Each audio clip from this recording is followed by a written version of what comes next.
vois ce qui doit arriver avant. Pendant 2019, Dieu monte cette porte. Et cette porte s'ouvre. Tu peux monter à tout moment, comme Jean, Daniel, les prophètes. Si tu es prophétique, quelqu'un dit je suis prophétique. Une fois que tu viens monter là, tu montes à l'autel. Une fois que tu viens aussi dans ce secteur, tu es devant l'autel. Tu n'as pas besoin de voir ça pour tomber par terre. On n'a pas besoin de te dire chacun, mettons-nous à genoux, levons les mains, tenons-nous dans la présence de Dieu avec crainte et tremblement. Non. Si tu comprends la parole, tu le fais. Parce que l'esprit en toi de vous, ça le fait. Vous allez envoyer l'essence du sang de Jésus dans vos maisons, dans votre cœur. Et déteste le feu. Quand tu as mis l'essence, mais le feu, il est foutu. Alors le feu du Saint-Esprit et le sang de Jésus. Allez, le feu du Saint-Esprit. On y va, prends l'autorité.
Agis, merci pour ta présence. Merci Seigneur parce que tu vas opérer dans nos vies. Nous croyons Seigneur éternel que tu es présent, que tu veux faire du bien. Nous voulons garder la foi, nous voulons persévérer, nous voulons nous accrocher Seigneur à toi jusqu'au bout Seigneur éternel. Seigneur, merci pour la manifestation de ton amour, de ta puissance, de ta grandeur.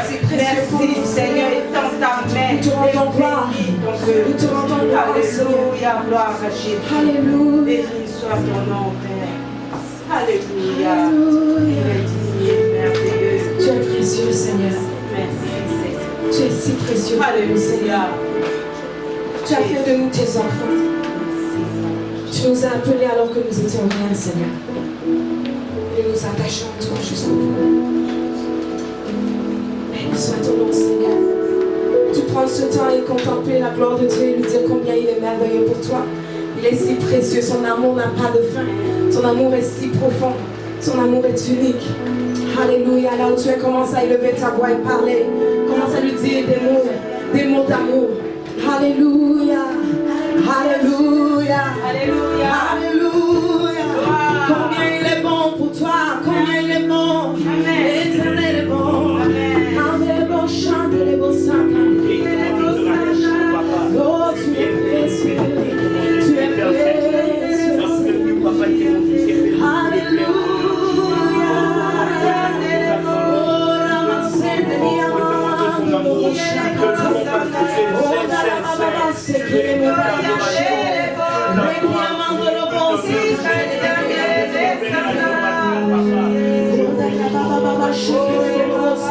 connecte-toi, connecte-toi, connecte-toi.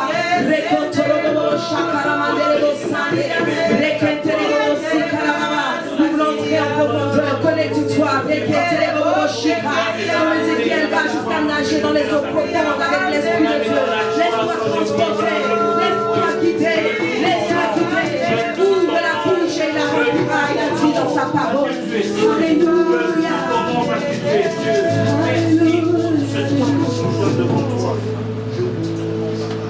Jésus.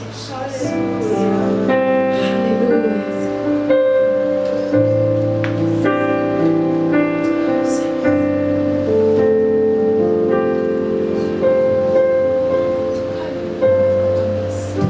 Pour t'adorer.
Oh, gloire à toi, Seigneur.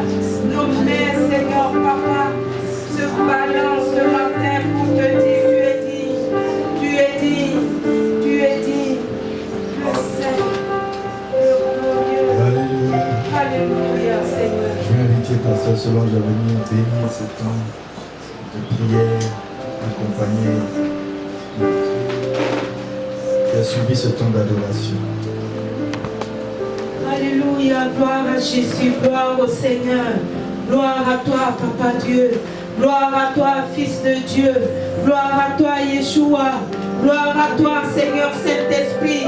Oui, Seigneur, car tu cherches, Seigneur, Père, Papa, ceux qui vont se tenir, Seigneur, comme des sentinelles. Papa, pour, Seigneur, appeler ton secours. Appeler, Seigneur, ta grâce. Appeler ta faveur. Appeler, Seigneur, ton amour. Oui, Seigneur, nous sommes là. Voici ton peuple, Seigneur, qui s'unissent avec nous ce matin, Seigneur, ou Seigneur, dans d'autres pays, Seigneur, à l'heure, Seigneur, qui sont pour élever ta gloire, pour élever ta dignité, pour attirer, Seigneur, tes regards, afin que, Seigneur, cet amour, Papa, qui t'a poussé à accomplir la volonté de ton Père sur la terre, puisse, Seigneur, remplir, Seigneur, l'univers, remplir cette terre, car tes pieds, Seigneur, ont piétiné la terre pour montrer à tes enfants que oui, tu es notre frère, tu es notre papa,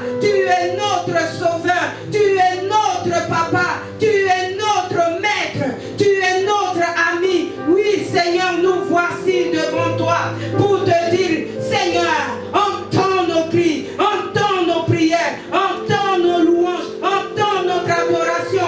Bénis, Seigneur, ce temps. Bénis, Seigneur, ta parole. Bénis, Seigneur, tes enfants. Bénis, Seigneur, ce temps de louange et d'adoration. Seigneur, merci, car ta parole est une lampe à nos pieds. Seigneur, ta parole est une lumière, Seigneur, qui va éclairer nos sentiers. Seigneur, merci d'ouvrir nos cœurs, d'ouvrir nos yeux, les yeux de nos cœurs, afin, Seigneur, qu'on puisse recevoir cette vérité. Oui, Seigneur, ouvre les pieds de ceux qui vont annoncer, Seigneur, cette bonne nouvelle, car tu nous as dit, c'est une bonne nouvelle, et toi, tu es si bon, toi, tu es si merveilleux, et tu veux te révéler à nous. Seigneur, merci de passer à travers ton serviteur pour te révéler, Seigneur, encore à nous, tes enfants, car, Seigneur, on veut comprendre, on veut saisir la vérité pour courir. Merci, Seigneur, bénis ta parole. Seigneur, ouvre,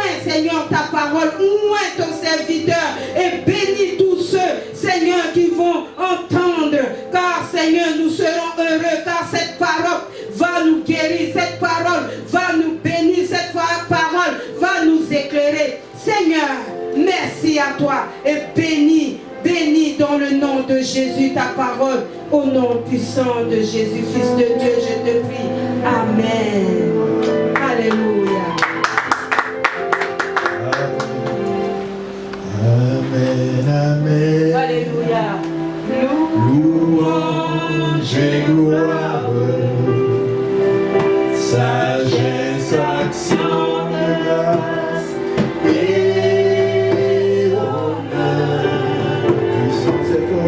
puissance et force, soit à notre Dieu, au siècle des siècles.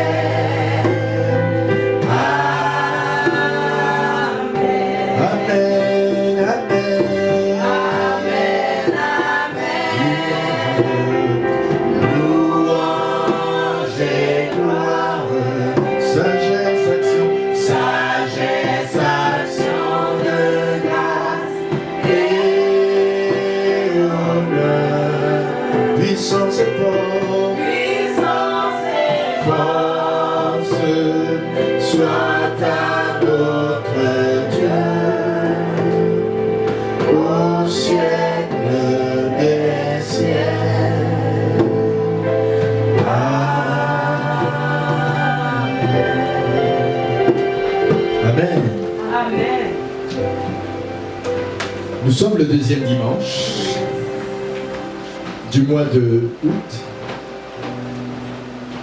Le psaume 90 de Moïse nous dit « Apprends-nous à bien compter nos jours. » Dites avec moi, apprends-nous Seigneur, à bien compter nos jours. Je vous salue depuis Sherbrooke, du lever du soleil jusqu'à son couchant. La parole de Dieu dit que le nom de l'Éternel soit béni. Et le soleil, pour nous, se lève. Nous sommes à l'ouest. Et ceux qui, depuis plusieurs heures, se sont levés depuis l'est, c'est merveilleux de voir que la terre tourne. Et si tu t'es levé ce matin, toi qui me suis, toi qui m'écoutes, c'est que Dieu a quelque chose à faire avec toi. Amen. Amen. Dieu veut faire quelque chose de bénissant, de glorieux dans ta vie. S'il t'a permis de vivre jusqu'à ce 8e mois, c'est que Dieu a un plan merveilleux. Il est au contrôle de ta vie. Je souhaite la joie du Saint-Esprit à tous ceux qui me suivent. Je vous salue, Église Shekinah, vous qui me suivez en ligne. Je vous salue pour ceux qui nous suivent et qui sont en prière depuis ce temps de prière que nous avons commencé pour 50 jours. Nous avons pratiquement parcouru plus de 15 jours et plus. Nous nous acheminons vers le mois de septembre, qui sera le 9e mois, le mois de l'accouchement. Le mois où tu verras encore des grands miracles apparaître dans ta vie. La naissance des grands miracles dans ta vie. Mais j'aimerais vous parler un peu ce matin, dans une première partie, de la propriété prophétique du nombre 8. Dites avec moi 8. Le nombre 8 est merveilleux, c'est un nombre qui forme comme 2 0. Mais si vous le voyez bien, il a une forme comme cela. Et quand tu prends le nombre 8, tu le retournes, tu le mets à l'horizontale. C'est un nombre, un chiffre de la perfection infinie. Et en mathématiques, c'est le symbole de l'infini. Si tu veux aller vers l'infiniment petit, on met moins infini. Vers l'infini, donc vers ce qui est plus qu'infini, on met plus infini. Alléluia. C'est le chiffre de la perfection de l'infini. C'est aussi le symbole, dit-on, du Christ cosmique. Ça, je vais vous parler de symbolisme. Je vous parlais tout à l'heure dans la parole de Dieu, qu'est-ce qu'il représente. Le chiffre 8 dans la parole, nous verrons, il revient 73 fois dans la Bible. 73, c'est un chiffre de la plénitude encore. Le chiffre 7, le chiffre du repos, le jour du repos, le jour, c'est un chiffre de plénitude, un chiffre qui est attribué au Saint-Esprit la plupart du temps. Mais le chiffre 8, nous le verrons tout à l'heure dans notre exhortation, c'est le chiffre du nouveau départ. C'est un chiffre favorable à la prospérité. Alors je te souhaite en ce mois un temps favorable, un mois favorable, un temps où Dieu te fera grâce, la grâce, faveur qu'on appelle Sheng, qui est une accélération. Alors que tu devrais passer par toutes sortes d'étapes, il te fera monter dans une grâce accélérée, il te donnera un temps favorable, il te donnera des bénédictions en ta faveur, une prospérité infinie au nom de Jésus. Puisque c'est un chiffre qui symbolise l'infini, je souhaite une prospérité infinie dans ta vie. Le chiffre, c'est un chiffre qui figure pour l'éternité immuable ou l'autodestruction. Il représente le point d'arrêt de la manifestation. En Chine, ce chiffre exprime la totalité de l'univers. Ils ne sont pas chinois, mais c'est ce que ça représente pour eux. C'est le chiffre de l'équilibre de l'ordre du cosmos, selon les Égyptiens. C'est un chiffre qui exprime la matière. Il est le symbole de l'incarnation de la matière qui devient elle-même créatrice et autonome. Bon. C'est certains symboles. Il symbolise la vie nouvelle, de la résurrection finale, de la résurrection anticipée qu'est le baptême. C'est beaucoup de symboles, hein? Selon Clément d'Alexandrie, un croyant, le Christ place sous le signe du 8 celui qu'il fait renaître. Quand quelqu'un renaît, il est placé sous le signe du 8. Que ce soit un mois de renaissance pour toi au nom de Jésus. Il représente la totalité de la cohérence de la création en mouvement. En mouvement. Alléluia. Bon. Il représente la terre, non dans sa surface, mais dans son volume, puisque le 8 est le premier nombre cubique. Alors, vous connaissez Pythagore, les pythagoriciens ont fait du 8 le symbole de l'amour, de l'amitié, de la prudence, de la réflexion. Ils l'ont appelé la grande tétractis. C'est un nom assez particulier. Dans tétra, 8. Le nombre 8 signifie la multiplicité. Pour les Japonais, tiens. Le nombre favorable associé aussi à la prospérité. Maintenant, allons dans la Bible. Alléluia. Après ce symbolisme général, on voit que le 8, on va le trouver dans Matthieu 5, versets 3 à 8, il y a 8 béatitudes. Heureux les pauvres en esprit. Heureux, heureux. Et ça finit par la 8e béatitude. Heureux lorsque vous serez persécutés. Ah, le chiffre 8. Voilà, le chiffre 8. 8, infini. 8, 8, infini. Alléluia. Merci, pasteur Solon. Il a trouvé un morceau de bois qui, voilà, faut le garder là quelque part. Le chiffre 8. 8 et l'infini. Quelqu'un dit les 8 béatitudes. Les 8 béatitudes. Vous connaissez les 8 béatitudes, n'est-ce pas? Heureux, ça commence par heureux les pauvres. Et si vous voyez dans les béatitudes, c'est un circuit de la vie. La vie commence par... lisons-le rapidement, parce que on peut mentionner rapidement certains passages, mais c'est intéressant de voir ces symbolismes. Parce que nous commençons un mois formidable. Amen. Tous les mois ont leur puissance, leur symbole, leur valeur prophétique. Alléluia. Amen. Alors dans Matthieu 5, nous avons ceci, les 8 béatitudes. Puis il ouvrit la bouche, verset 2, il enseigna. Heureux les pauvres en esprit. 2. Heureux les affligés. 3. Heureux les doux, les débonnaires. Heureux, 4. Ceux qui ont faim et soif de justice. 6. Heureux les miséricordieux. 7. Heureux ceux qui ont le cœur pur. J'ai peut-être été un peu trop vite. Heureux ceux qui procurent la paix. Et puis heureux ceux qui sont persécutés. Amen.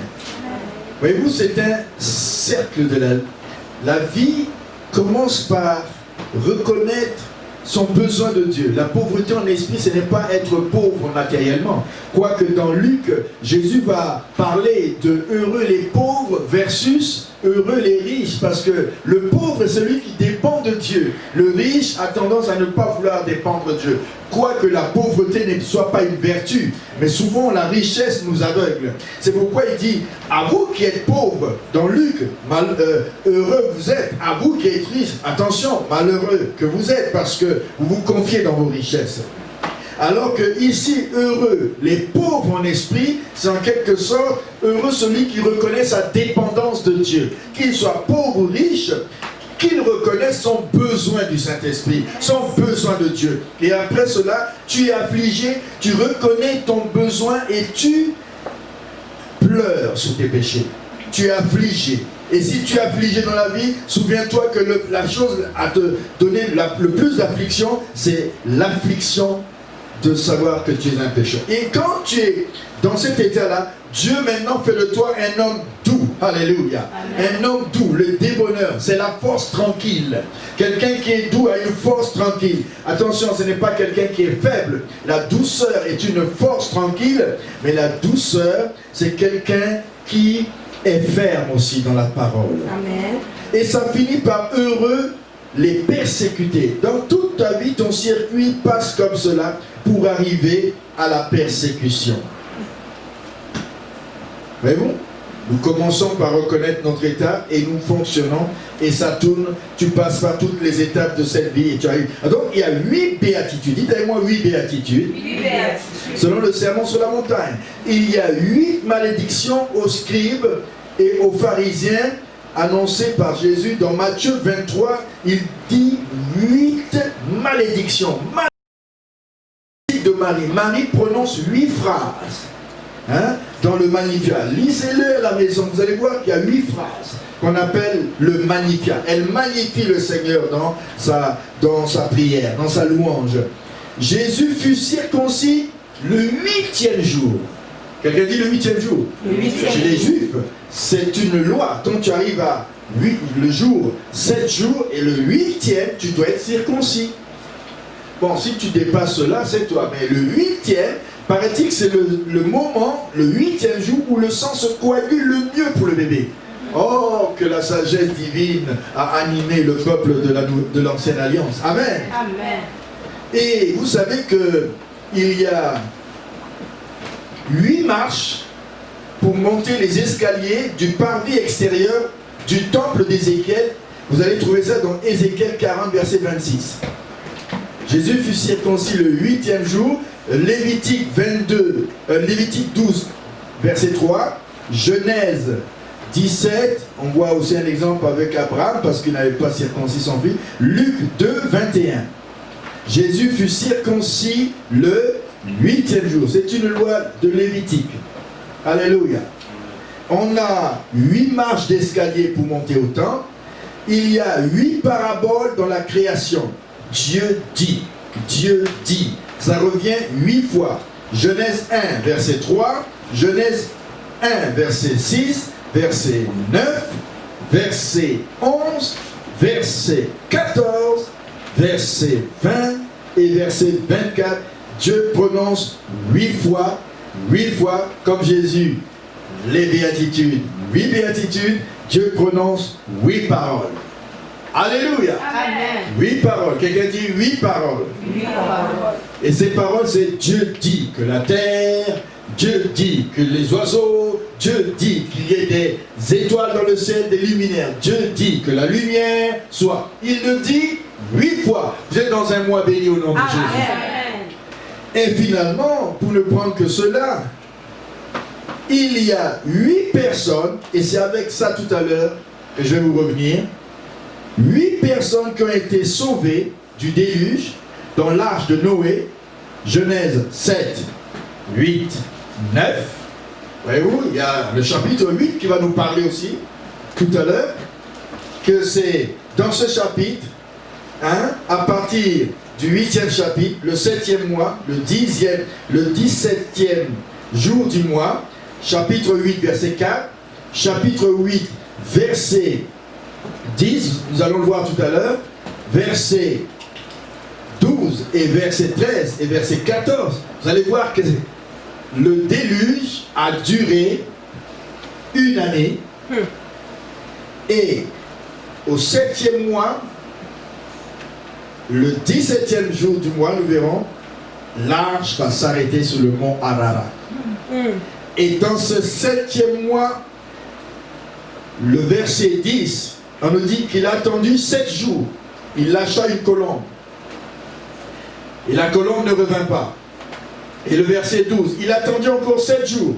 Alors nous sommes dans le 7e mois, 17e jour du mois, plus 7, ça fait combien? 24.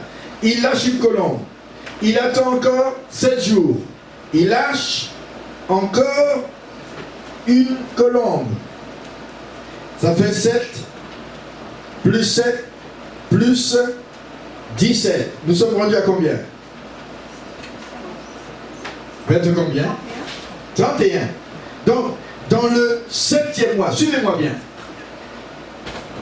17e jour, plus 7 jours, plus 7 jours, 31 jours, on est rendu à combien?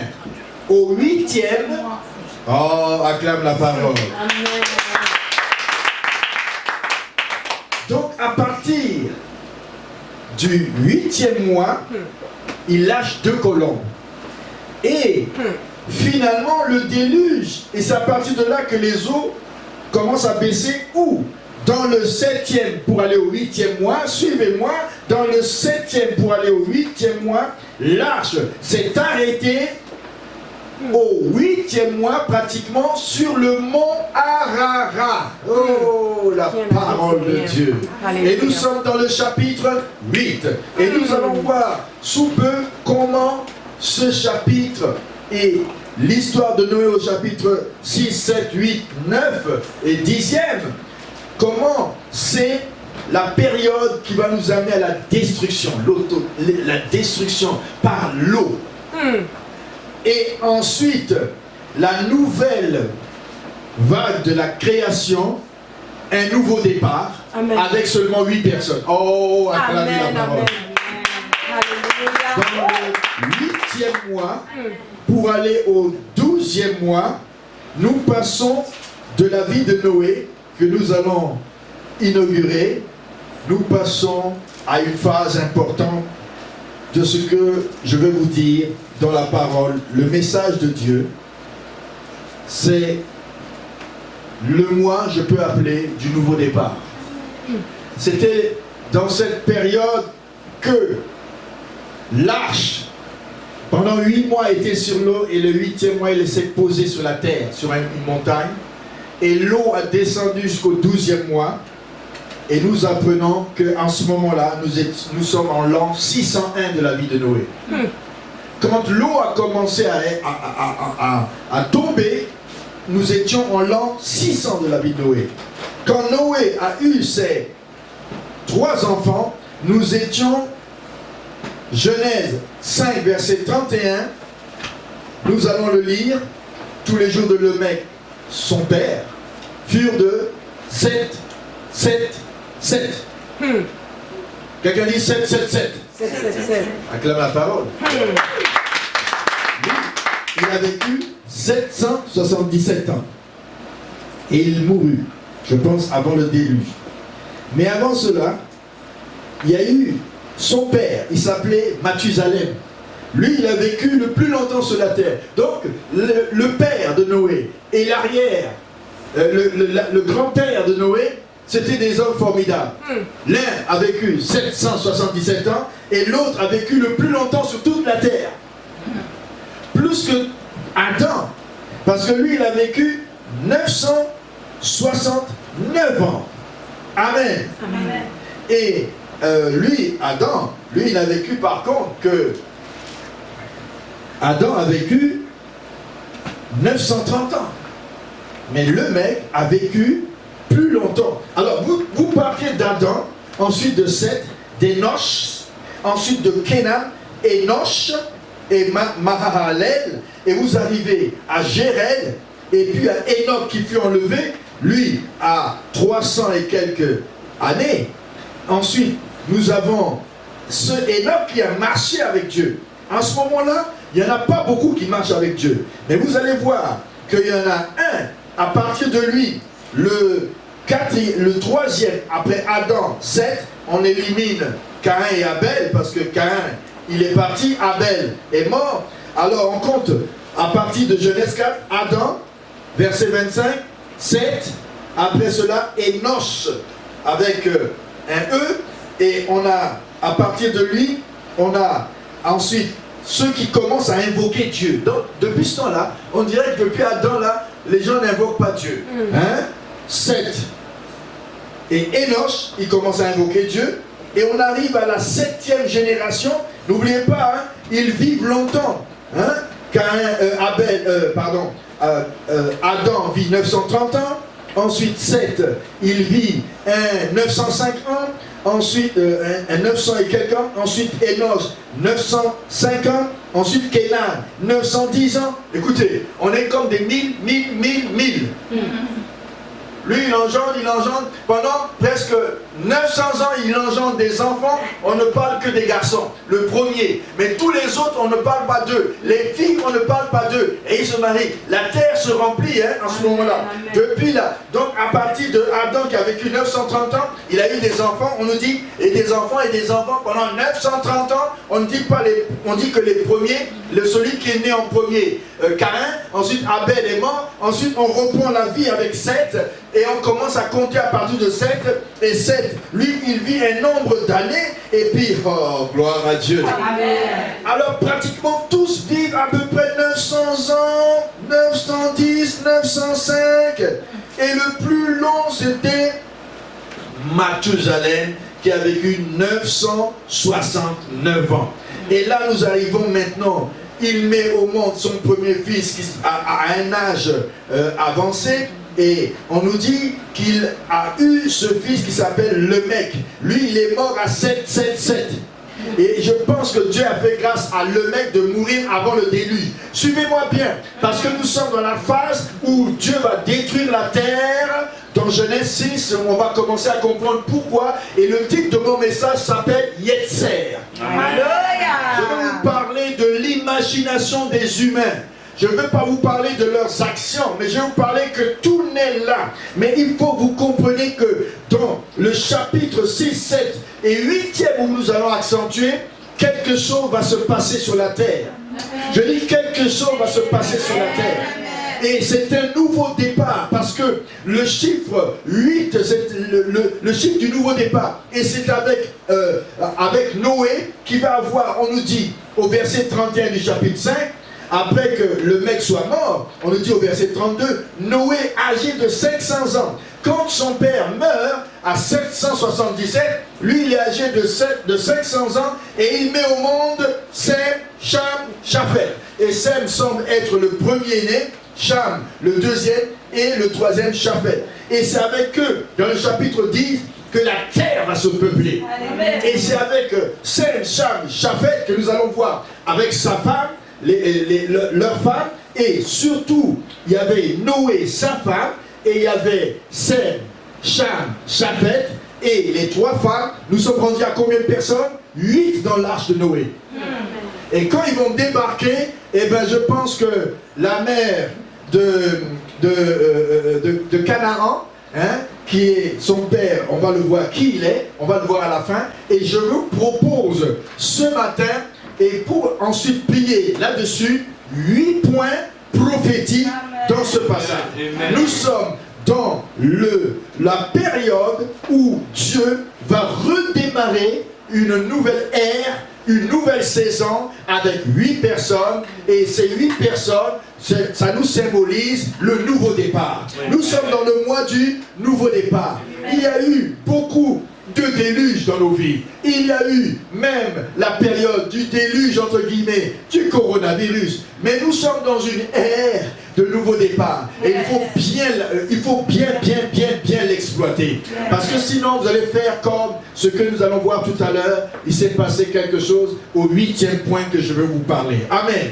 Mais qu'est-ce qui se passe? Dans cette période, nous sommes au verset 1 du chapitre 6. Quand Sem, Cham, Chafet sont nés, nous sommes en l'an 500. La vie de Noé se divise. L'an 500, ensuite on a l'an 600, il y a le déluge. L'an 601, il y a la fin du déluge. Et il meurt en l'an combien? Nous allons le voir. Il va vivre après le déluge 350 ans. Et Genèse 9, verset 29, il meurt à 950 ans. Waouh! Je pense qu'il meurt. Et il a un peu plus d'âge. Et son nom, Noah, c'est un nom de grâce. Parce qu'on nous dit qu'il va trouver grâce à une période très très critique. Et nous vivons, chrétiens, à une période très critique. Comme il fut, dit Jésus, du temps de Noé, comme il fut du temps de Lot avec le feu, et du temps de Noé avec l'eau qui a envahi la terre, eh bien nous sommes dans une période où tu dois commencer à bâtir ton arche. Amen. Combien de temps nous allons voir? Il va bâtir une arche de l'an 500 de son âge jusqu'à, nous allons le voir, en l'an 600, il va rentrer dans l'arche. Il a bâti son arche pendant cette période de 100 ans. Alléluia. Et en l'an 500, il a Sem, Cham, Japhet, et Dieu va proclamer le déluge, et en l'an 600, il finit de bâtir l'arche. Pendant pratiquement de 500 à 600, 100 ans, il est en train de prêcher l'évangile. Il est en train de prêcher par la fabrication de l'arche. Il y aura un déluge. Sauvez-vous de cette génération perverse. Quelle est cette génération perverse? Nous allons le découvrir. Nous voyons au chapitre 1, lorsque les hommes eurent commencé à se multiplier sur la face de la terre et que les filles leur furent nées, les hommes se multiplient et il n'y a pas encore la destruction. Il y a eu des gens qui ont vécu 900 ans et plus, mais personne n'a atteint 1000 ans. Écoutez bien, personne de tous ceux du temps de la Genèse, qui est le livre du commencement et qui nous montre aussi qu'il y a un nouveau commencement à partir du chapitre 10, parce qu'il y avait eu une première création qui a permis de voir les animaux sur la terre et tout, et les humains. Et à un moment, Dieu va envoyer un déluge. Et après, Dieu va recommencer. Et dans cette période de recommencement, c'est avec Sem, Cham, Japhet. Mais on nous dit que les hommes se multipliaient, les filles naissaient, car il faut des filles et les hommes pour avoir des enfants, mais il se passe un phénomène, et je vais vous démontrer qu'ici, il y a des entités qu'on appelle les fils de Dieu. Certains vont dire les croyants de l'époque de Caïn. Non, il faut interpréter dans le contexte. Jamais dans l'ancienne alliance, on nous parle de fils de Dieu en tant qu'attribué à un enfant de Dieu. On nous parle des enfants d'Israël. Et quand on parle des anges, à plusieurs reprises, on nous parle de fils de Dieu. On le voit lorsque les dieux se rassemblent, le Elohim se rassemble, les fils de Dieu viennent dans l'assemblée des fils de Dieu. Ce n'est pas une assemblée terrestre en bas, c'est Israël qui se réunit. Les croyants de l'ancienne alliance étaient Israël. Et on parlait plus des fils de l'homme qui ont été créés. Amen. Amen. Mais la fois où on commence à parler des fils de Dieu, on va attribuer grand F à Jésus et petit f à tous les croyants, alléluia, de la nouvelle alliance. Amen. Mais dans l'ancienne alliance, on attribuait ce terme à ceux qui étaient dans l'assemblée de Dieu. Et c'est pour ça que ces fils de Dieu qui sont comparés à ceux qui sont venus, ils sont tombés. Il y a eu ceux qui sont restés attachés à Dieu. Et il y a ceux qui sont tombés. C'est pourquoi on parle de Néphilim, les tombés du ciel. Ça a donné une race qu'on va appeler les Anakim, les Néphilim, les Réphraïm. Mais cette race-là, elle va naître d'une union que Dieu n'a pas permis. Et c'est le livre de Enoch, le prophète, qui a été emprunté par Pierre et par Jude. Et on nous parle que ce livre a été indexé par l'Église catholique, parce qu'elle révélait des secrets. Et on ne comprend pas pourquoi ce livre a tant de mystères et raconte tant de choses, pourquoi il a été seulement mentionné par Pierre et par Jude, et qu'on mentionne quelque chose dans Genèse 6 qui se ressemble à ce que dit la prophétie d'Enoch. Et on nous dit qu'Enoch était le 7e prophète, le 7e depuis Adam, et il était prophétique. Il était un homme qui marchait avec Dieu pendant presque 300 ans. Sur les 375 années de sa vie, à 75 ans, je pense, il a commencé à marcher avec Dieu. Et on nous dit, ici, Noé aussi va marcher avec Dieu. Il n'y a pas beaucoup de gens qui marchent avec Dieu. On commence à invoquer Dieu avec Enoch. Et on commence à voir un homme marcher avec Dieu, avec Enoch, avec un H, l'autre c'est avec un E. Et on voit que Enoch invoque Dieu. Et avant, on ne parle pas d'invocation. Et on voit qu'avec Enoch, avec H, on voit quelqu'un marcher 300 ans avec Dieu. Et Dieu, tellement il avait un esprit d'enlèvement, il était accroché dans sa piété à Dieu, à tel point que Dieu dit, tu ne peux pas continuer à vivre sur la terre. Dieu l'a pris. Je parle à ceux qui attendent le retour de Jésus. Il y aura un enlèvement l'enlèvement. Et si tu ne marches pas accroché avec Dieu, car la piété c'est quoi? C'est l'attachement avec Dieu, c'est s'accrocher à Dieu. Il y a beaucoup de chrétiens qui ne s'accrochent plus à Dieu. Ils ont une vie brinque-ballon, ils ont une vie en haut, en bas. Ils ne s'accrochent pas à Dieu. Ils ont que la forme extérieure de la piété. Ils n'ont pas le fond. Le fond est vide. Ils ont une vie spirituelle vidée. Mais je parle à quelqu'un aujourd'hui. Accroche-toi à Dieu, car nous vivons un temps, le temps où Enoch a démontré jusqu'à ce que celui qui vient après Enoch, c'est, on nous dit, Mathusalem, après lui, le mec, après lui, Noé, qui va obtenir faveur. C'est une famille qui marche avec Dieu. Alléluia. Pendant tout ce temps, il avait un esprit qu'on appelle d'enlèvement. Est-ce que celui qui m'écoute dans cet instant, est-ce que vous qui me suivez, marchez-vous dans un esprit où vous dites à tout moment Jésus peut me prendre? Amen. On appelle cela l'esprit d'enlèvement.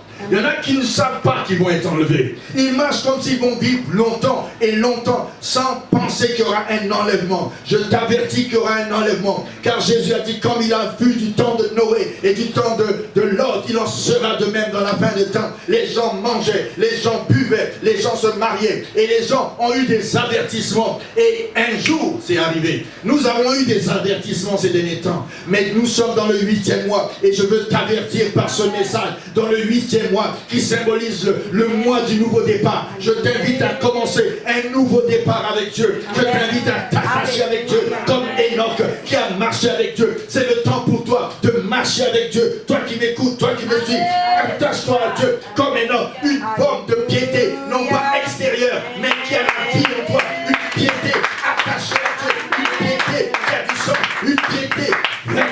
La sanctification sans laquelle personne ne verra le Seigneur. Amen. Amen. Et après Enoch, il engendra et il disparut. Il ne fut plus. Tous les autres sont morts. C'est le seul, le 7e. Dites avec moi le 7e. Le 7e. Et qui est le 8e? C'est le mec. Et qui est le 9e? C'est Noé. Et à partir de Noé, nous sommes dans Genèse 6. La période sombre de l'histoire. Et Enoch a prophétisé beaucoup de choses sur les anges, sur les démons. Dit-on qu'il a été enlevé plusieurs fois au ciel. À tel point qu'il avait tellement l'habitude de monter des anges, comme l'enlèvement, l'esprit d'enlèvement était tellement avec lui. Quand tu es tellement proche de Dieu comme Enoch là, le premier à monter au ciel. Le premier à monter au ciel. Amen. Le 7e depuis Adam. Alléluia. Quelqu'un dit Katalambano. Katalambano. En grec, je saisis ma destinée. Alléluia. Je saisis ma destinée. Est-ce que tu saisis cet esprit d'enlèvement? Alléluia. Amen. Est-ce que tu marches avec un esprit d'enlèvement? Amen. Ou tu marches comme quelqu'un qui ignore que la nuit même, comme cet homme qui avait amassé dans ses greniers, il dit je vais pouvoir jouir pendant l'année 2021. Tu ne sais pas ce que l'avenir réserve. Tu as intérêt à marcher avec Dieu. Amen. Tu as intérêt à marcher dans un esprit d'enlèvement. Amen. Car tu ne sais pas le jour ni l'heure où tu vas rejoindre le Seigneur, ni le jour ou l'heure où lui-même va venir te rejoindre pour que tu sois enlevé. C'est pourquoi marche avec Dieu. Amen. Dans un esprit d'enlèvement. Et à ce moment-là, les hommes se multipliaient du temps de Noé, de l'époque d'Enoch aussi, il y avait cette... Et il a prophétisé dans les prophéties d'Enoch, là, il a tellement prophétisé, et il a prophétisé même. C'est le premier à prophétiser que je vis le Seigneur venir dans les cieux avec des myriades d'anges. Oh, ça, les autres prophètes l'ont vu après. Mais Enoch, dans son livre, est le premier à dire je vois le Seigneur de gloire venir avec des myriades d'anges. Et c'est repris par Pierre. Il mentionne Enoch. Ça veut dire qu'Enoch était un prophète. Si Pierre, l'apôtre, mentionne dans son livre qu'il a vu le Seigneur venir avec les myriades d'anges, c'est que Enoch, le 7e après Adam, est un véritable prophète. Même si on discute son livre, c'est pas grave. Il a dit des choses qui sont reprises par Jules, Pierre et bien d'autres pères de l'Église. Alléluia. Amen.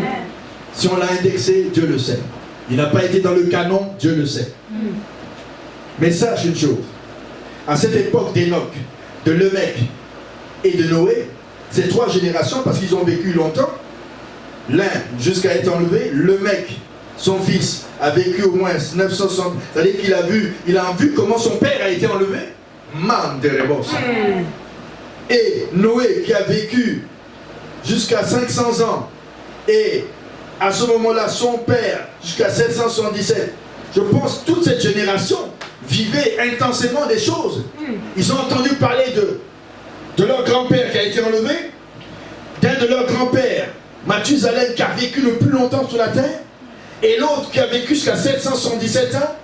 Et lui-même, il arrive à l'âge de 500 ans, il a ses enfants, et là, il voit que sur la terre, on dit, parenthèse, chapitre 6, et on reprend l'histoire au chapitre 6, verset 8, Noé trouva grâce aux yeux de Dieu. C'est le premier point. Pourquoi il a trouvé grâce? Regardez ce qui se passe. Verset 2 du chapitre 6. Les fils de Dieu virent que les filles des hommes étaient belles. Et ils en prirent pour femmes parmi toutes celles qu'ils choisirent. Les anges regardaient la terre, surveillaient la terre, et ceux qui étaient déchus observaient les filles des hommes. C'est là que va naître l'esprit des eaux, les maris et les femmes de nuit qui vont commencer à s'incarner, et ils vont devenir des humains, et ils n'ont pas ce droit, car l'ange doit rester dans sa situation d'ange, et c'est pour ça qu'on dit dans le livre de Jude et de Pierre qu'ils ont laissé leur position, et ils ont chuté pour aller plus bas encore. Ils ont été dans la position des hommes, alors que Dieu a créé l'homme à son image, revêtus d'un corps de chair, et les anges sont des esprits des vents. Et eux, quand ils pêchent, ils n'ont pas le pardon. Alors, en plus de leur péché, d'avoir offensé Dieu dans le ciel, ils ont offensé encore un commandement. Ils ont pris une forme qui est la juridiction de l'homme pour essayer d'aller avec les femmes. C'est ce qui se continue d'être avec les mamiwata, les sirènes des eaux, les esprits de nuit. Amen. Ils ont commencé à vouloir s'incarner. Ils ont eu même des enfants. Et ces enfants, c'est un mélange de anges incarnés avec la relation qu'ils ont eue que Dieu ne permettait pas. Et ils ont formé une race qu'on appelle les titans. Les géants étaient sur la terre. Regardez la suite. Les fils de Dieu vinrent avec les filles des hommes. Ils étaient belles. Alors, ils en choisirent. Ils eurent des enfants. Verset 3. Alors l'Éternel dit, mon esprit ne restera pas toujours dans l'homme. Parce que ce qui se passe sur la terre, là, c'est pas normal. Quand tu prends un lion et un tigre, tu les mélanges, c'est pas pour rien que Dieu a amené le lion en Afrique et dans certains pays, et il a laissé le tigre en Inde. Si tu les mélanges, ça fait un ligre. Et le ligre ne se reproduit pas. Il y a des choses que Dieu n'aime pas qu'on mette ensemble, même certains habits. Il y a des... L'homme cherche à mélanger certaines choses et ça fait ce que Dieu n'aime pas. Dieu a créé selon l'espèce. Il y a parfois des mélanges permis par Dieu entre certains chiens dans la même race, certains animaux dans la même espèce. Mais quand ça commence à trop mélanger, l'homme qui se mélange avec des chiens, l'homme qui se mélange avec d'autres choses, ça va faire des démons, des êtres immondes.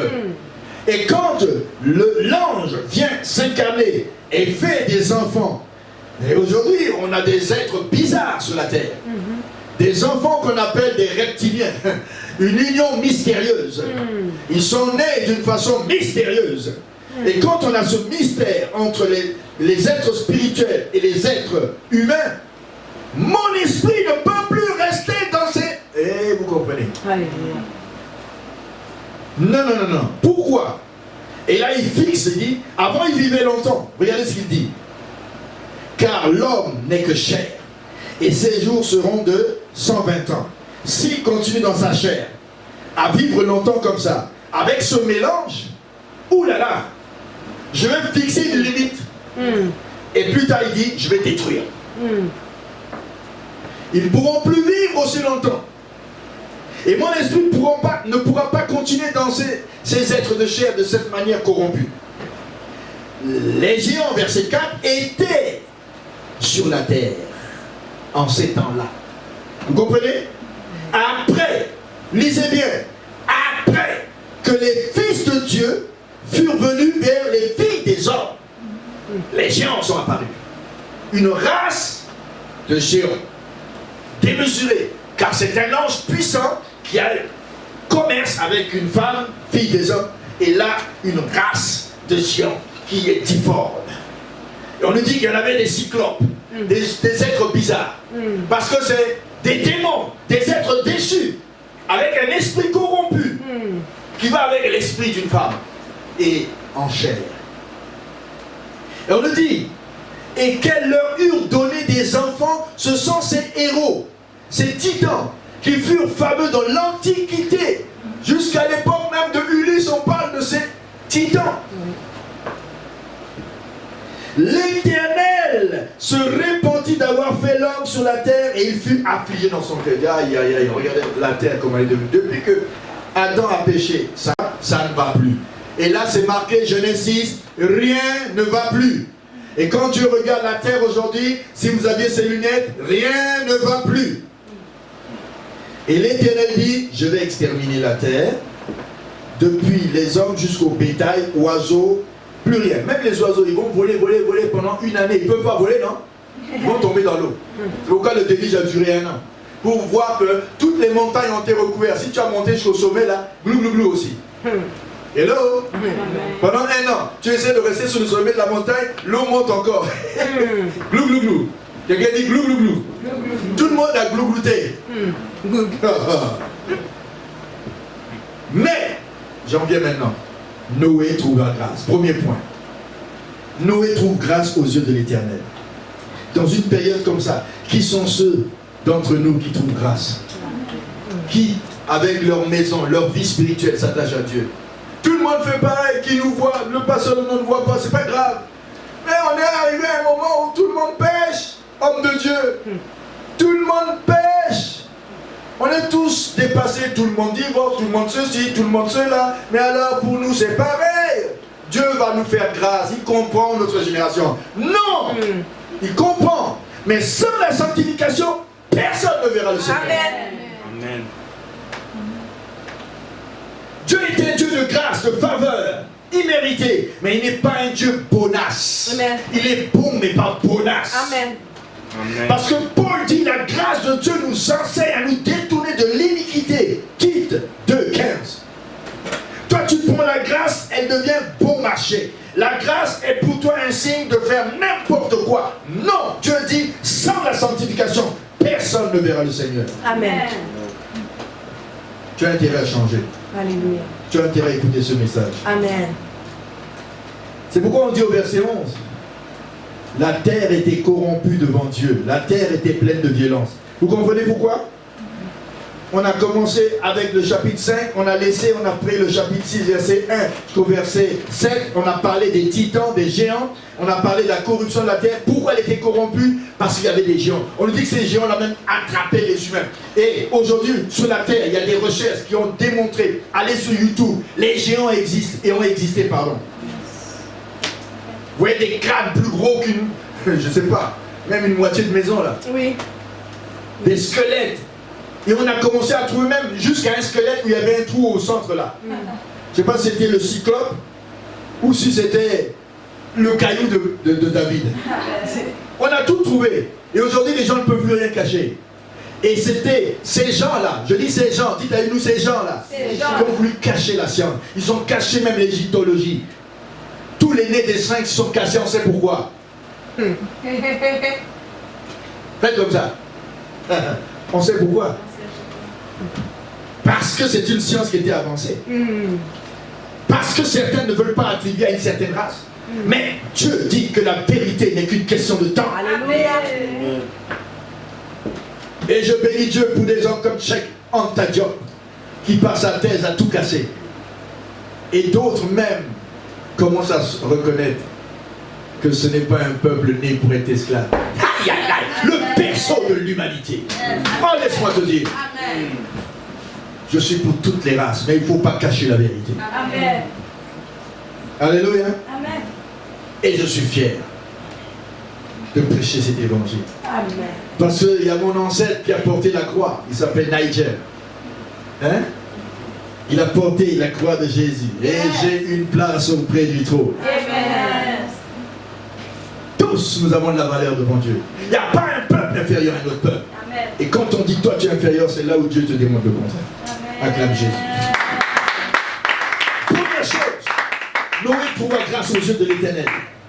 Dans une époque où tout est comme ça, est-ce que tu vas trouver grâce aux yeux de l'Éternel parce que tu as décidé, comme Noé, de construire ton arche, comme Noé, de bâtir ta vie, ta famille, dans une période comme celle-ci, où tout est incroyablement noir. Tu es de ceux qui disent, mais tout le monde fait pareil, je fais pareil. Tu as intérêt à changer de vie. Amen. Deuxième chose, Noé marchait avec Dieu, comme Enoch, son arrière-grand-père. Noé marchait avec Dieu. Est-ce que tu marches avec Dieu? Où sont ceux qui marchent avec Dieu? Tapez-moi un Amen, Amen, Amen, Amen. Donnez-moi un love, love, love, love. Je marche avec Dieu, avec un esprit d'enlèvement comme Enoch. Amen, Seigneur. Un esprit qui construit l'arche comme Noé. Moi et ma famille, nous servirons l'Éternel. Malgré que la terre est corrompue devant Dieu. La terre était pleine de violence. Troisième point, mais Noé, Dieu regardait la terre et voici elle était corrompue, car toute chair avait corrompu sa voix. Et verset 13, alors Dieu dit à Noé, la fin de toute chair est arrêtée devant moi, car ils ont rempli la terre de violence. Regardez, les géants, ils détruisaient la terre. Ils étaient une race d'esprits malins en eux. Donc ils sont méchants. On nous dit qu'il y avait des ordres qui mangeaient les humains. Ils mangeaient tout, on nous dit, si on lit les prophéties d'Enoch. Ils mangeaient, ils dévoraient tout. Et quand ils n'avaient plus rien, ils dévoraient les hommes. Comme un peu dans l'histoire d'Ulysse. Hein?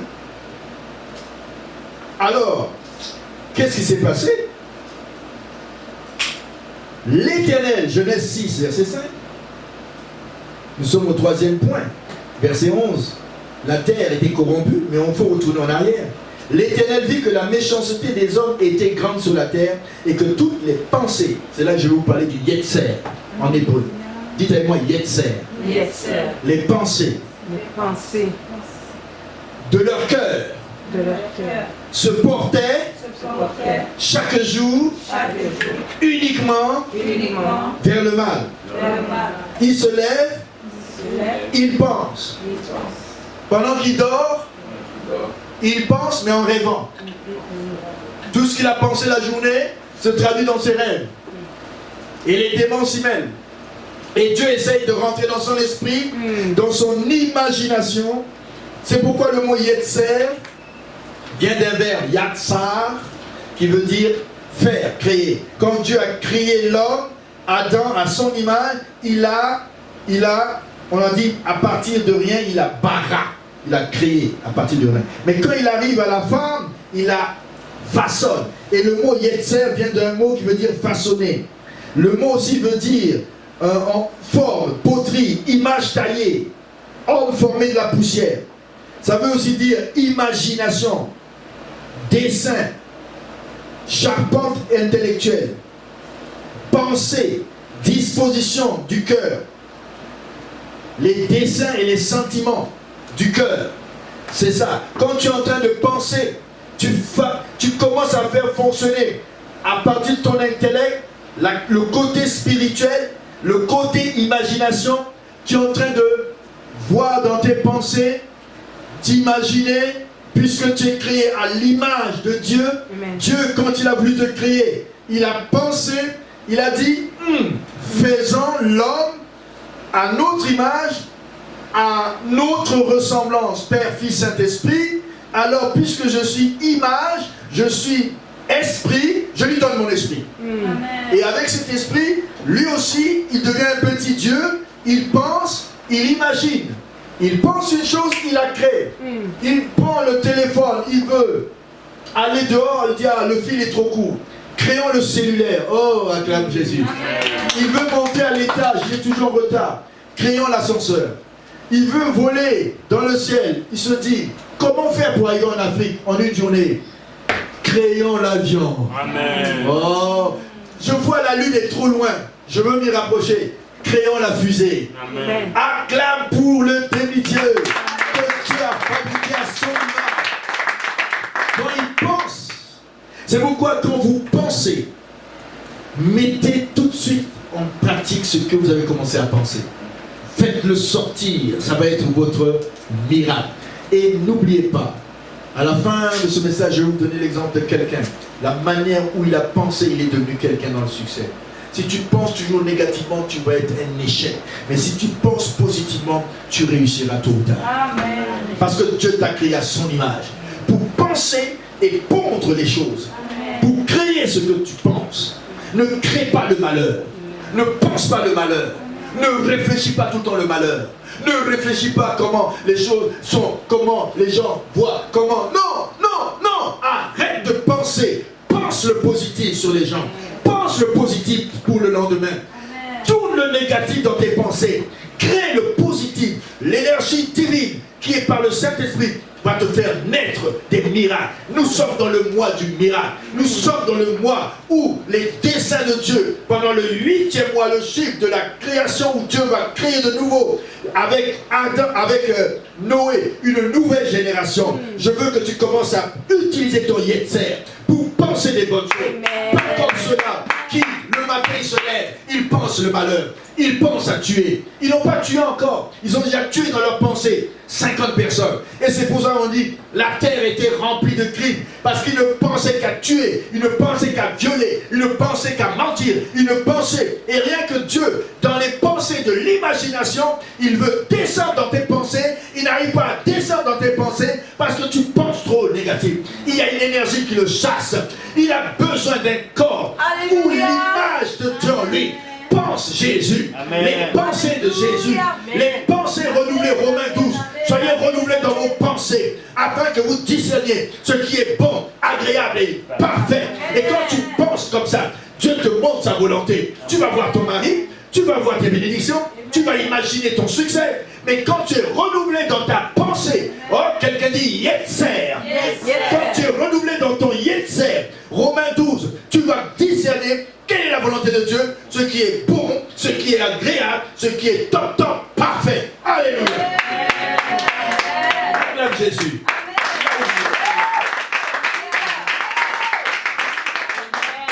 Et pendant que tu me suis, pense les bonnes choses sur la peau de Dandon. Parce qu'il est en train d'injecter une pensée de Jésus positive pour changer ta vie. Au nom de Jésus, reçois dans ton yetzer. Dis je reçois. Dis katalambano. Je reçois cette énergie du Saint-Esprit. Et mon 8e mois sera un mois de proclamation de miracles. Sera un mois prophétique. Favorable à ma prospérité. Je prospère à tous égards. Comme prospère l'état de mon âme. Même si je suis dans une génération perdue. Je veux bâtir mon arche comme Noé. Je veux marcher avec Dieu comme Noé. Je veux penser positif comme Noé. Comme Enoch. Et être enlevé un jour. Je refuse en ce 8e mois. Je refuse à partir de ce 8e mois de penser comme le 7e et le 6e mois. Oh, je me lève au nom de Jésus. Et je commence à prophétiser le bonheur. J'utilise mon yetzer. J'utilise ma pensée. La pensée de Christ en moi. Ce n'est plus moi qui vis. Alléluia. C'est Christ qui vit en moi. Toi qui me suis, ce n'est plus moi qui vis. Dans mon yetzer, dans mon imagination, j'imagine le succès. J'imagine au 8e mois, le mois d'août, j'imagine le succès. Je vais réussir. Les pensées de mon cœur ne sont plus désormais orientées vers l'échec, vers le négatif, et vers le succès. Car je suis créé pour dominer. Je suis créé à l'image de Dieu pour dominer sur les choses que Dieu a créées. Et je ne domine pas sur l'homme parce qu'il est à l'image de Dieu aussi. Je collabore avec mon frère. J'aide mon frère à découvrir Christ. Amen, amen, amen, amen. Mets ta main sur tes pensées et commence à Commence à prier pour quelque chose. Commence à prier. Là où tu es, tu m'écoutes. Commence à prier pour ton Yetzel. Les orientations de ton cœur. Prie selon Romains 12, que tu sois renouvelé. Que Dieu refasse la pâte à côté de ta tête là. Là, il y a trop de choses négatives. Qu'il évince le négatif. Comme au temps de Noé, les pensées des cœurs étaient criminelles, abominables. Que Dieu enlève toutes ces choses et ces cartons qui aveuglent ton esprit. Arrête de penser négativement. Tu vas créer la mort. Car la vie et la mort sont le pouvoir de la langue. Mais dans tes pensées, laisse l'usine qui fabrique les choses bonnes ou mauvaises. Car c'est du cœur de l'homme que viennent les mauvaises choses. Ce n'est pas seulement qui le souffle, c'est ce qui sort de toi. Tes pensées qui se matérialisent en paroles, en action. Oh, désormais, en ce témoin, change de corps, rentre dans le corps de ceux qui vont avoir le succès, la prospérité, la bénédiction. C'est le mois d'août, le mois du nouveau départ. Au nom de Jésus. Amen. Acclamez. Donnez des promesses. Amen.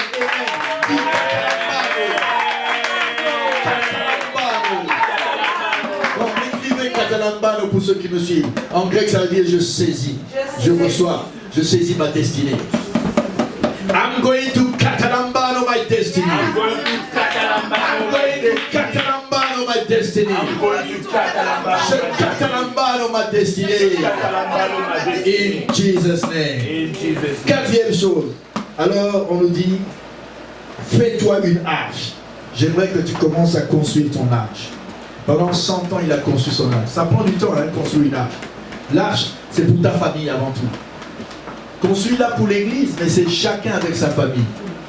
Je construis mon arche avec ma famille, mes enfants, mon épouse. Et j'essaie d'aider les autres dans l'église à construire leur arche. Mais chaque famille doit construire son arche. Et tu dois pouvoir dire à la fin, moi et ma maison, nous servirons l'Éternel. Mais devant le trône, ce sera toi seul devant Dieu. Donc, sauve les gens de ta famille en premier. Et ensuite, essaie de sauver les autres. Et Noé a prêché 100 ans. Personne ne l'a écouté. Tout le monde s'est moqué de lui. Les gens mangeaient, buvaient, dit Jésus. Jusqu'à ce qu'il entre dans l'arche. Hein?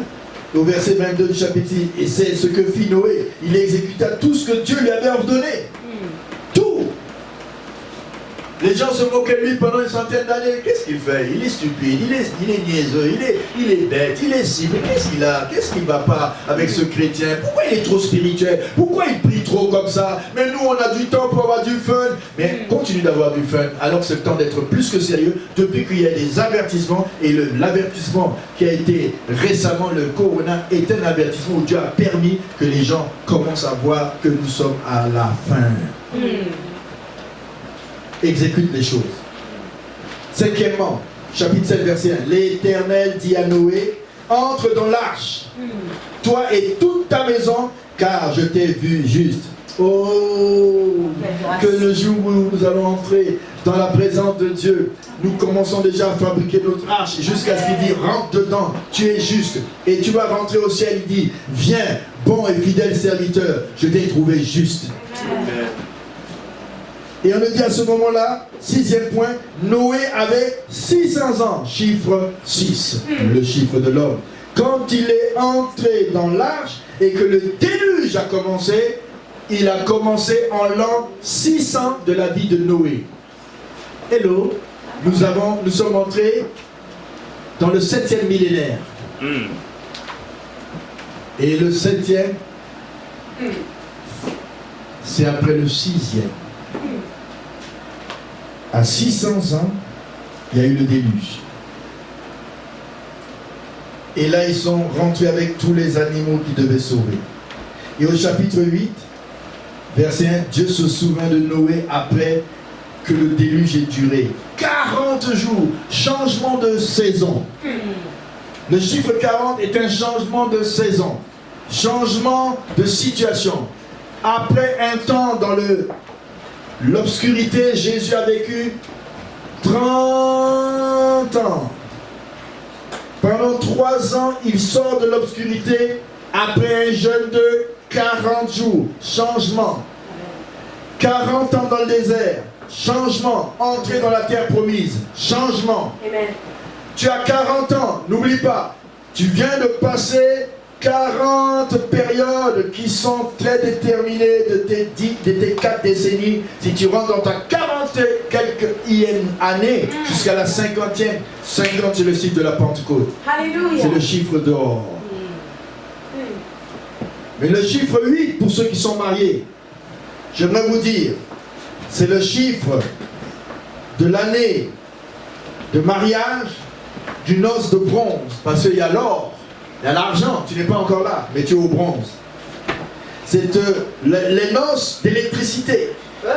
Et ça bouge. Au 7e année, là, ça commence à bouger encore et 8, électricité dans le foyer. Et c'est les noces du caoutchouc. Ça, ceux qui me suivent disent noces du caoutchouc. Noces d'électricité. Il y a de l'électrocution. Mais tu n'es pas encore à l'or. Tu es au bronze. Même moi, je ne suis pas à l'or. Hier, j'ai rencontré le père d'un frère bien-aimé. Son père et sa mère vont entrer l'année prochaine dans les noces du 50e, les noces d'or. Ah, j'ai encore 15 ans devant moi avec maman. Mais quand même, c'est pas trop loin si Jésus ne revient pas. Mais il faut tenir le coup. Mais quand même 35. On est passé par les noces de perles et etc. Elle est une perle pour moi. Écoutez, 35 ans, c'est pas 35 jours. Hein. Non. Alors j'encourage ceux qui ont 8 années de mariage. Amen. Ils sont dans le note du caoutchouc. Ils sont dans le note de l'électricité. Ils sont encore bronzés. Amen. Amen. Mais c'est une grâce. Parce que Noé, quand il va rentrer dans l'arche, il a exactement 600 ans. À 500 ans, il a son fils, ses 3 fils, et ils se sont mariés. Ils n'ont pas eu d'enfants. Mais ils ont pris femme. Ils sont rentrés dans l'arche avec leur femme. Amen. Amen. Et je pense que Canaan est né à la sortie de l'arche. Hello. Amen. Vous me suivez bien en ligne? Amen. Lisez l'histoire. Parce que quand il va maudire un de ses 3 fils, il va maudire pas le 3e, ni l'un des 3, il va maudire le petit-fils. Qui lui, le pauvre est né. Je ne sais pas si c'était dans l'arche ou à la sortie de l'arche. Mais on nous dit qu'en l'an 601, verset 13, le premier mois, le premier jour du mois, les eaux avaient séché. Noé ôta, Genèse 8, verset 13, la couverture de l'arche. Il regarda et voici, la surface de la terre avait séché. Quelqu'un dit la surface de la terre avait séché. La surface de la terre avait séché. Alors Dieu dit à Noé, en l'an 601, sors de l'arche. Pendant le 7e mois, parce que le déluge va durer de l'an 600 en l'an 601. Ça fait combien? 12 mois. Mais pendant le 7e mois, Genèse 8, 4, le 17e jour, l'arche se pose sur Ararat. Il lâche 7 jours plus tard une colombe. 7 autres jours plus tard, une autre colombe qui ne revient pas. Et ensuite, il voit qu'elle ne revient plus. Il lâche cette même colombe 2 fois. Ça fait qu'on est au 8e mois. Et quand du 8e mois au 12e mois, il n'y avait plus d'eau. Amen. Amen.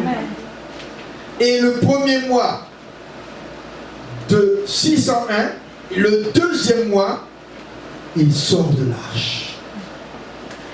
Verset 20, il bâtit un hôtel. Oh, j'aimerais que tu bâtisses un hôtel comme ça de marche. Après les temps de déluge, après les temps de difficulté, bâtis un hôtel à l'Éternel. Amen. Fais une offrande spéciale. Il prit de toutes les espèces pures. Il offrit un holocauste sur l'autel. L'Éternel sentit une odeur agréable. Quand tu donnes une offrande, pas les offrandes des dîmes, les offrandes, mais quand tu fais appel après un temps d'épreuve, un temps de prière, un temps où tu veux dire, Dieu, combat pour moi. Dieu, je veux que, à cause que tu as intervenu, je fais cette offrande spéciale, je vais l'appeler autel.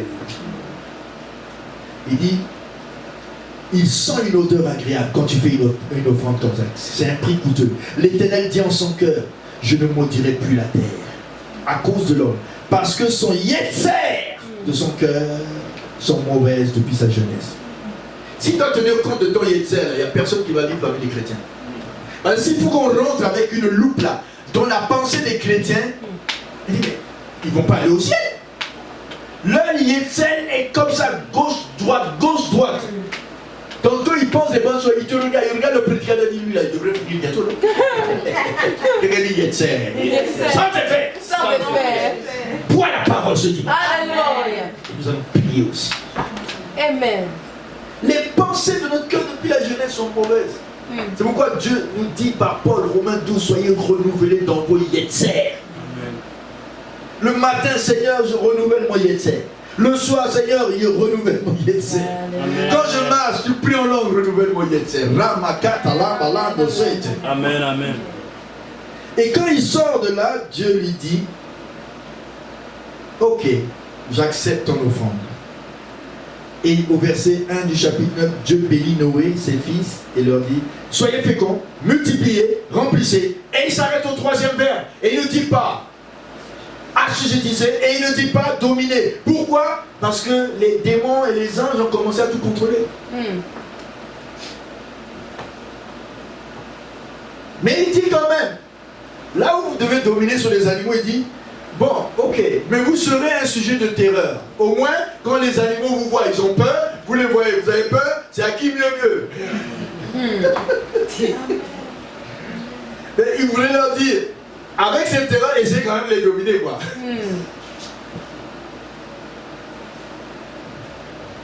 Il leur dit, si quelqu'un, verset 6 du Genèse 11, verse le sang, et je suis au 7e point là, hein? Je suis au 7e point depuis l'an 601, Genèse 8, verset 13, je suis au 7e point, et je traverse le 7e point. Il leur dit, je sens une bonne odeur maintenant, à cause de votre autel.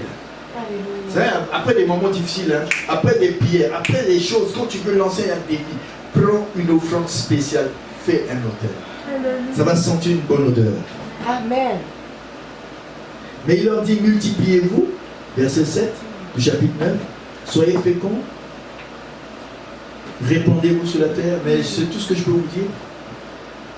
Quand vous tuez ces animaux, ces herbes que je vous donne, ces fruits, mangez-les. Mais versez le sang surtout. Les animaux, ne mangez pas avec le sang. Mais celui qui verse le sang inutilement et qui tue son frère, je lui redemanderai son sang. La seule chose que je peux vous dire par rapport aux animaux, c'est que vous allez leur faire peur. À vous de dominer, parce que là, c'est vous qui vous êtes mis dans cet état. Et Dieu parla encore à Noé pendant cette période, ce 7e point. Il dit, je vais mettre un signe dans les cieux. Chaque fois, vous allez voir l'arc-en-ciel. Dieu a créé ce signe lui-même. Hein. C'est un signe pour vous montrer que tant qu'il y aura des semailles, tant que vous verrez l'arc-en-ciel, je serai en paix avec vous jusqu'à la destruction prochaine. C'est pour ça que les gens aiment bien, après coronavirus, vous voyez plein de gens qui mettaient l'arc-en-ciel là sur leur voiture. Youpi. Jusqu'à quand?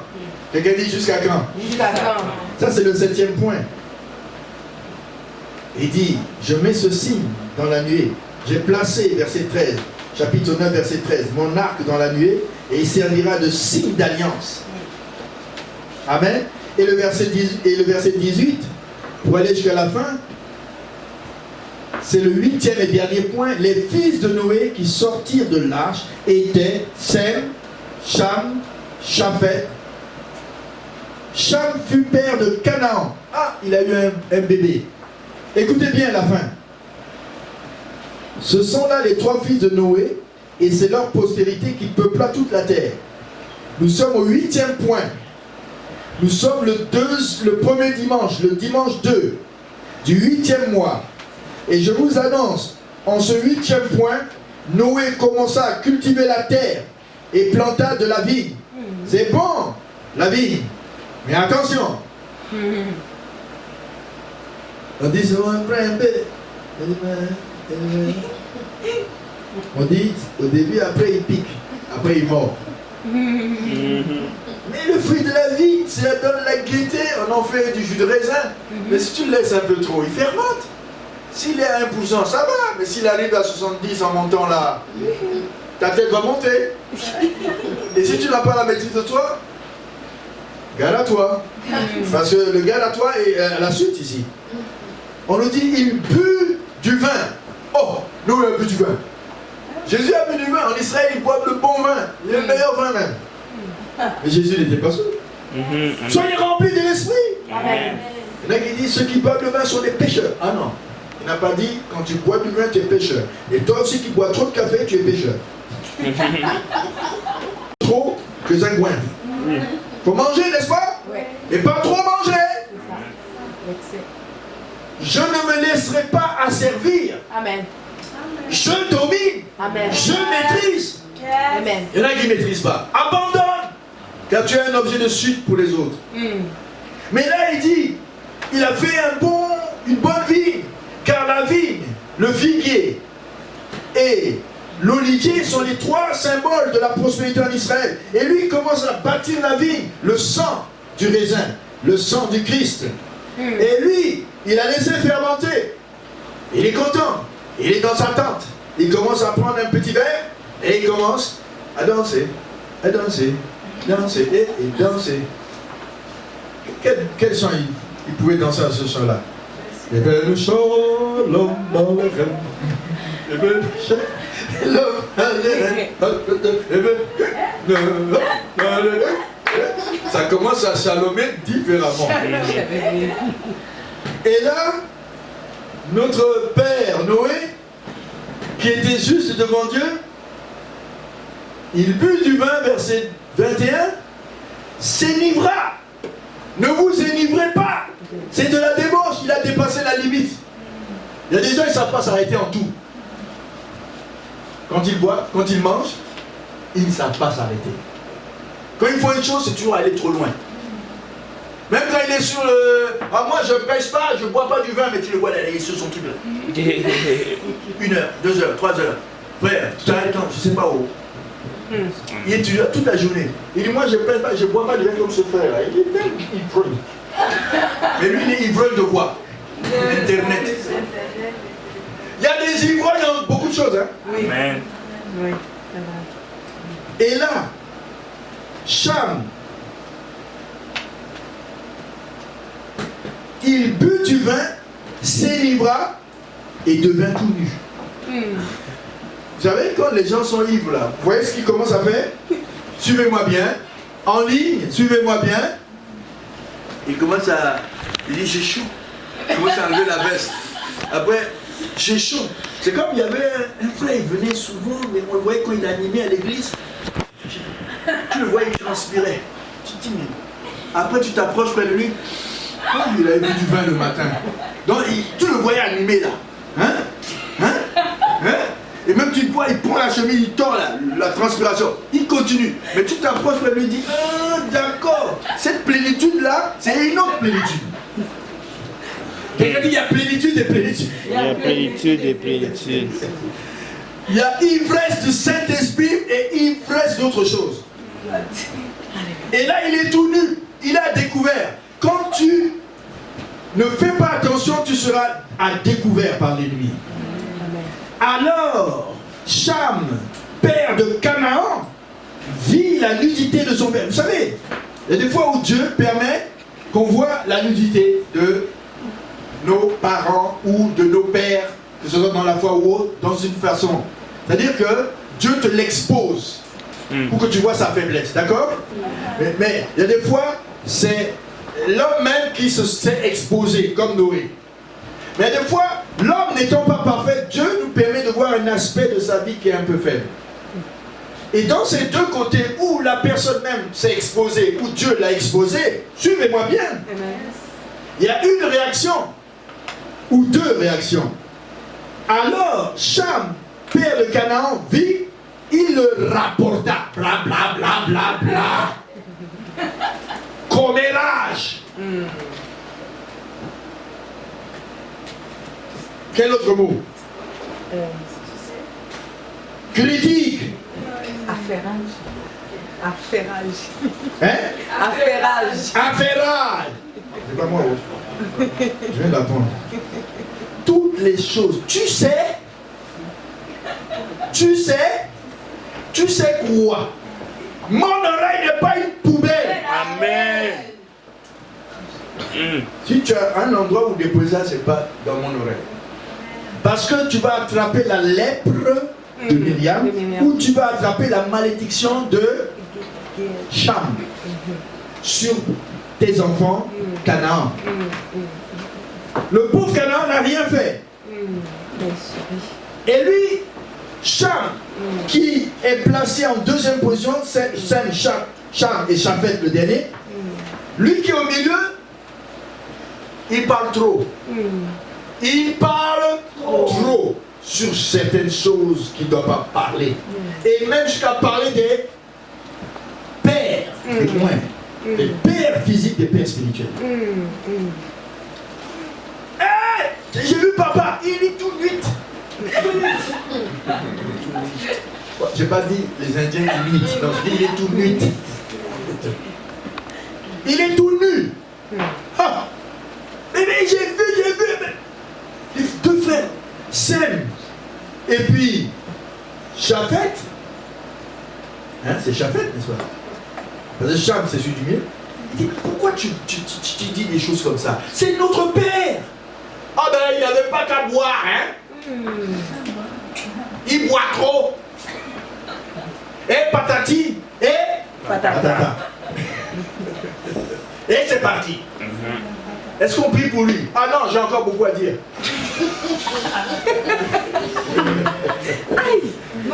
Si tu parles 1 heure, prie 2 heures au moins. Et 1 heure, c'est beaucoup. Mais les autres, ils n'ont pas parlé. Ils ont pris, reculant une couverture. Ils ont reculé. Quelqu'un dit ils ont reculé. Et ils ont mis ça sur le corps de leur père. Et ensuite, bon, comme ils ont reculé dans le sens, ils ont avancé. Ils ont reculé pour la bonne chose et ils ont avancé de l'avant. Et là, le père se réveille. Hey! Quel est sur moi? À compte tu n'avais pas de... À conquer. Hein? Et là, il dit, mais qu'est-ce qui s'est passé? Ah, ton fils là. Il a dit des choses pas bonnes, on n'a pas aimé ça. Oh. Il a découvert ma nudité. Il a dit quoi? Il a dit que. Et là, qu'est-ce qui s'est passé? Il se lève, au lieu de maudire celui qui est concerné, il maudit même sa descendance. Quelqu'un dit faites attention. Nous allons prier pour ça aussi. Lève-toi là où tu es. C'est le 8e point. Je veux la bénédiction de mes pères dans la foi. Je veux la bénédiction de mon papa dans la chair, de ma maman dans la chair, si elle est en vie. Ne la critique pas, ne la dévoile pas, ne la déduite pas. Et surtout de ton serviteur, ton pasteur. Moi, je me tiens dans cette position, je veux vous bénir en cette fin de service. Oh, tu vas lever tes mains vers le Seigneur. Nous allons déclarer, Seigneur, je te bénis, parce que j'ai reçu un enseignement très édifiant. Et je veux honorer mon père et ma mère, et honorer tous ceux qui méritent l'honneur, les parents spirituels. Arrête de parler mal. Utilise ton yetzer pour produire dans des paroles de vie, des actions de vie. Oh, commence à prier pour cette parole. Commence à prier pour cette parole. Car c'est à partir de Sem, Cham, Chafet et toute leur descendance qu'on a la population de la terre aujourd'hui. Mais ne pars pas avec la malédiction de Cham. Pars avec la bénédiction. Reçois la bénédiction de Noé. Noé a béni Sem. Noé a béni aussi Chafet. Mais le fils de Cham a été maudit. Et c'est devenu Canaan. Vous connaissez l'histoire de Canaan. Le pays de Canaan a été sous la malédiction. Et quand ils ont été formés, tous ces ancêtres-là, Dieu a dû détruire cette contrée pour établir son peuple. Remercie le Seigneur. Nous sommes en ce 8e mois. Vous avez vu ce 8e point. Nous voulons la bénédiction, pas la malédiction. La bénédiction de nos pères, Noé, Abraham, Isaac, Jacob, Yeshua. La bénédiction aussi de tes parents physiques. La bénédiction de tes parents spirituels. Ils sont même supérieurs à ceux qui sont physiques parce qu'eux, ils te bénissent pour l'éternité. Reçois la bénédiction au nom de Jésus. Si c'est sans contredit le supérieur qui bénit l'inférieur. Même si tu dis, pasteur, sois béni. En fait, je suis béni. Amen. Et je resterai béni. Mais il y a une chose qui est certaine. Le supérieur bénit l'inférieur. Hébreux 7. Et je suis positionné en tant qu'apôtre. Et je veux te bénir au nom de Jésus. Amen. Je veux bénir tous ceux qui savent que je suis une source de bénédiction comme Abraham. Abraham est une source de bénédiction. Jésus est une source de bénédiction. Tous ces enfants qui sont à la tête du corps du Christ, les apôtres, les prophètes, les docteurs, les enseignants, les évangélistes, tout ça, ce sont des gens qui sont là pour ton perfectionnement. Ils sont une source de bénédiction. Et sans contredit, le supérieur bénit l'inférieur. Celui qui est placé au-dessus bénit ceux qui sont en dessous. Alléluia. Et je lève ma main au nom de Jésus. Reçois la bénédiction apostolique. Reçois la grâce. En ce mois d'août, oh, même si tu es là, tu es à genoux dans ta maison, tu es en ligne, en direct, reçois la bénédiction apostolique. Reçois la bénédiction, oh, à travers ce dimanche, de tous ceux qui sont placés en position, au-dessus de tous ceux qui sont dans les églises et qui bénissent le peuple de Dieu, les hommes de Dieu, les oints de Dieu. Oh, qu'ils vous bénissent de là où ils sont. Mais moi, en cet instant, pendant que tu me suis, je veux que tu prennes cette bénédiction en compte et que tu arrêtes d'entrer dans le chemin du Yetzer qui amène la malédiction. Et que tu ne fasses pas comme les gens du temps de Noé. Que tu ne fasses pas comme à la fin de la vie de Chafet. Non, ne sois pas. Ne sois pas comme Chafet. Sois comme Cham, soit comme Sem et Chafet. Reçois une bénédiction qui va t'amener à peupler la terre, à multiplier de tes bénédictions et à rentrer dans la Jérusalem céleste. Reçois au nom de Jésus. Lève la main, dis à Katalambano. Oh, je reçois. Dis merci à Dieu, dis merci à Dieu. Je déclare sur ta vie, je déclare des bonnes choses, je déclare la croissance, je déclare que ce mois est un mois où les avenues de solutions sont déjà préparées pour toi. Les avenues de bénédiction sont préparées pour toi. Sois un homme fort, sois une femme forte.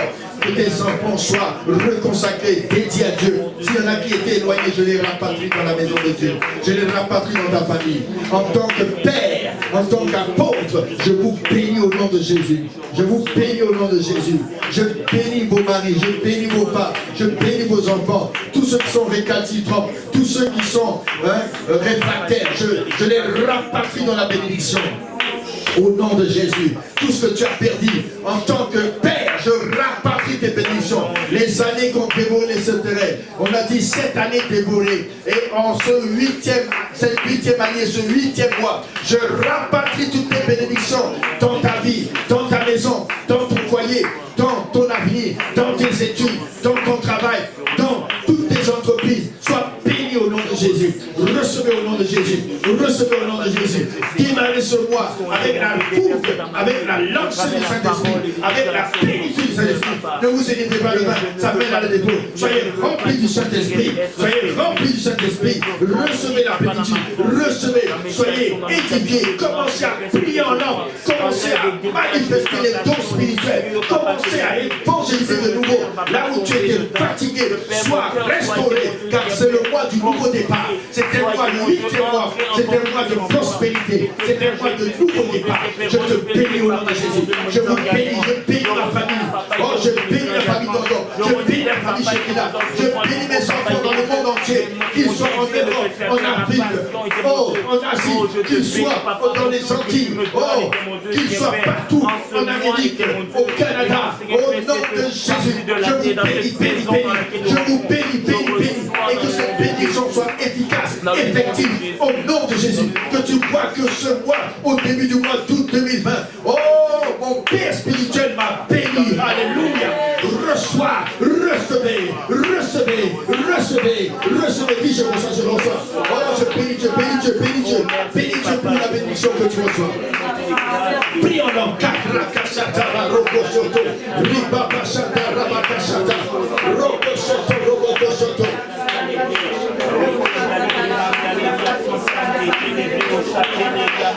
Quelqu'un aura une ouverture spirituelle. Quelqu'un aura une percée dans le domaine du travail. Alors que tout annonce l'église, moi je t'annonce la joie et l'allégresse. J'annonce la joie et l'allégresse d'un mariage prochain. J'annonce la bénédiction. Oh, d'une rencontre divine avec ton futur mari. J'annonce en ce mois, en ce début du mois, ce deuxième jour, j'annonce. Shalom à vous, bien-aimés dans le Seigneur. Shalom à tout le monde. Voici les annonces pour l'église Shekinah. Alors rappelons-nous, comme nous avions dit, le mercredi nous avons réunion. Donc à distance, vous allez pouvoir nous suivre à partir de 19h jusqu'à 20h. Vous avez également aussi le vendredi miracle qui est de 19h à 20h et le culte d'adoration le dimanche de 10h à 12h30. Vous pourrez aussi nous suivre via les réseaux sociaux. Nous avons notre Facebook qui est Shekinah Doxa de Sherbrooke. Vous pouvez aussi nous suivre sur notre chaîne YouTube qui est Shekinah Glory TV. Donc Glory et TV sont collés ensemble. Et aussi vous pouvez nous suivre sur notre page Instagram qui est Shekinah Glory TV. Pour tous ceux qui sont membres de l'église et qui sont affiliés, vous pouvez aussi faire vos dîmes et vos offrandes au travers du mail qui est ictus4@hotmail.com et acheminer pour pouvoir encourager, continuer à soutenir l'église. Et pour tous ceux qui sont en dehors, qui chercheraient, qui souhaiteraient faire un don pour encourager et booster le corps du Christ, vous pouvez le faire via PayPal et vous faire acheminer votre offrande ou votre don pour soutenir l'église. Sinon, que le Seigneur vous bénisse abondamment. Demeurez dans la grâce de Dieu et à bientôt. À bientôt.